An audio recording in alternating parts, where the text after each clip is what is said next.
Thank you and welcome to the show this morning. The topic is business and commercial investments in Africa, and we're happy to have with us our resident African expert, Dr. LMadu, who is an international lawyer and who has a lot of information not only about Africa, but about the Middle East and about South America and almost every area in the world, Dr. Madu, dealing with the African in a real sense. I like the topic today that we're going to deal with, Dr. Madu, this whole idea of business investments in Africa.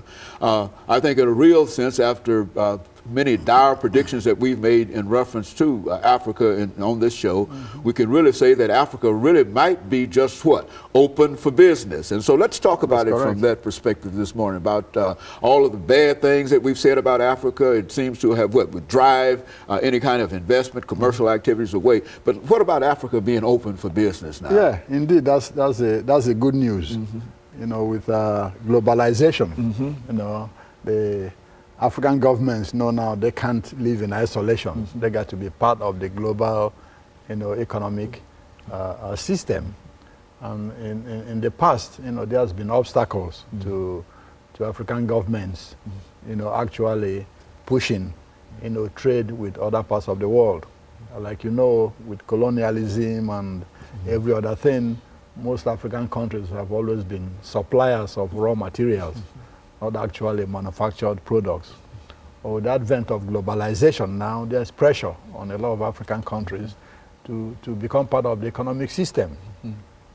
There has been a lot of obstacles to African countries being part of, you know, the economic system. A lot of them have price controls on their products, which a lot of the national, you know, marketeers don't want. A lot of them have high tariffs, you know, on their goods.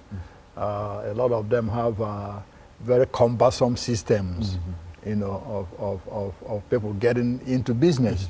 For example, in some countries, it might take you 6 months to even a year to register a company.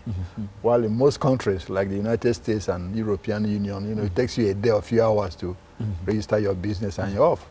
So because of pressure from a lot of countries, you know, most of those, you know, obstacles have now been rectified. A lot of African countries have rectified those obstacles. You have about 53 countries in Africa, as you know. But out of those 53, we have 23 countries in Africa that are business friendly, according to the World Bank and Harvard, you know, Economic Review and all that. Number one on that list is Mauritius. You know, number two is Tunisia, you know, where you had the rebellion last year that overthrew the government. Number three is Botswana, you know. Then you have number four is Namibia. South Africa is seventh. Ghana is ninth on that list. Nigeria is 22nd on that list. Angola is 23rd. One can ask, what makes those countries business friendly? Yeah, you know, out of the 53. A, you know, security, which is number one. Most people who want to invest their money want to make sure it's there. They don't want, you know, somebody overthrowing the government overnight and, you know, riots and all that. A lot of businesses run away from that. Two is political stability. You know, investors like to make sure, you know, the government today is the one that's going to be in there tomorrow.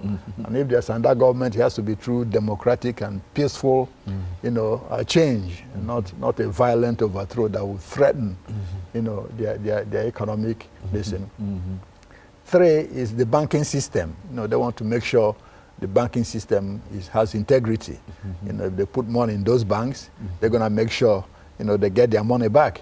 You know, that's very important. You know, also social, you know, stability is very important. You know, they want to make sure, you know, the country is peaceful, all the relative groups get along with each other, and that, you know, makes them feel good business. Yeah, really, exactly. So these are some of the, you know, yardsticks to rate these countries. You know, these 23 countries.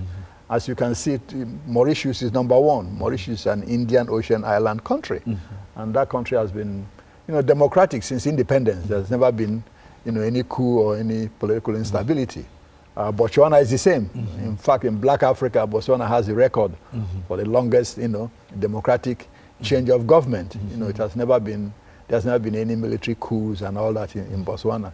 Namibia has been stable, since South Africa, relinquished control over the territory. Tunisia, of course, just had a low problem last year, but otherwise, it has been a very calm, quiet country. Morocco is on the list. Morocco has been stable to some extent. And of course, Dr. Madu, let us take this first commercial break, and then we'll continue this conversation and talk about why other countries ought to be involved in this. And we'll be back with our audience following this very, very short commercial break.